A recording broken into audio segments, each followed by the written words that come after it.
کہنے لگیں کہ اچھا چھوڑیے، آئیے آپ کو اس پہلی ملاقات کا قصہ بتاؤں جب میری نور جہاں سے ملاقات ہوئی۔ میرے دونوں کان کھڑے ہو گئے اور دل دھڑکنا بھول گیا کہ ہائے، میں کس تاریخی واقعے کا ذکر اب اس واقعے کی شاہد و ناظر سے سننے لگا ہوں کہ دتا صاحب نے ممبئی سے آئی ہوئی ملکہ ترنم نور جہاں کی آواز میں ایک گانا ریکارڈ کرنا تھا۔ سب ان کے منتظر تھے کہ پتہ چلا کہ بھئی اسٹوڈیو کا گیٹ کھلا ہے اور ان کی گاڑی آ گئی ہے۔ گاڑی آ کے رکی، ہر بندہ دیکھ رہا تھا۔ گاڑی میں سے قدم نکالا میڈم نور جہاں نے۔ دیکھتے ہی لوگوں کی آنکھیں چندھیا گئیں۔ یہ سب ان کا کہنا تھا، اس لیے کہ گاڑے نیلے رنگ کا زری سے اٹا ہوا ایک سوٹ انہوں نے پہنا تھا اور سر پہ دوپٹہ لیے ہوئی تھیں اور ایسے لگ رہی تھیں کہ جیسے گاڑے نیلے بادلوں میں چاند دمک رہا ہو۔ یہ میری محبت نہیں، یہ ان کی ایمانت اور صداقت بول رہی ہے۔ خیر، یوں مزے سے چلتی ہوئی داخل ہوئی ریکارڈنگ روم کی طرف والے راستے میں، تو فلم کے پروڈیوسر ماسٹر ونائک نے کہا کہ بھائی واہ نور جہاں، مہربانی، بڑے دھنیہ واد، آپ آ گئیں۔ کہ دتا بیٹھے آپ کے منتظر ہیں، دھن تیار ہے، سازندے بھی تیار ہیں۔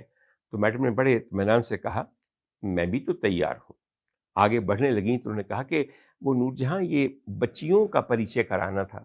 میڈم نے مڑ کے دیکھا، 2 بچیاں بیٹھی ہوئی ہیں۔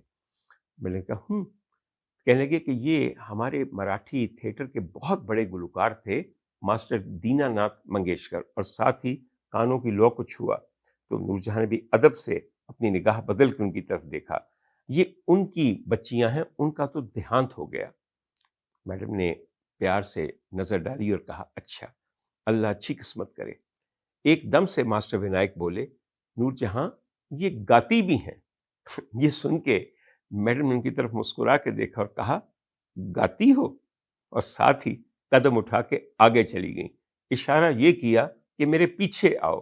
اس کے بعد میڈم نے دھن سمجھی دتا کورے گاؤں سے، مائک پکڑا اور پہلی ٹیک میں اس غضب کا گیت پورے کا پورا ریکارڈ کرا دیا کہ اس میں ایک الگ انرجی محسوس ہوئی۔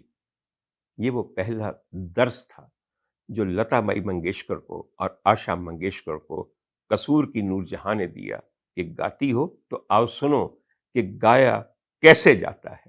خواتین و حضرات، یہ قصہ اگر غلط ہے تو میں ذمہ دار ہوں۔ یہ وہ واحد فلم ہے جہاں پہ یہ تینوں ملی، اور میرے خیال میں جیسے ان مٹ نقوش آشا جی اور لتا جی کے ذہنوں پہ میڈم نے چھوڑے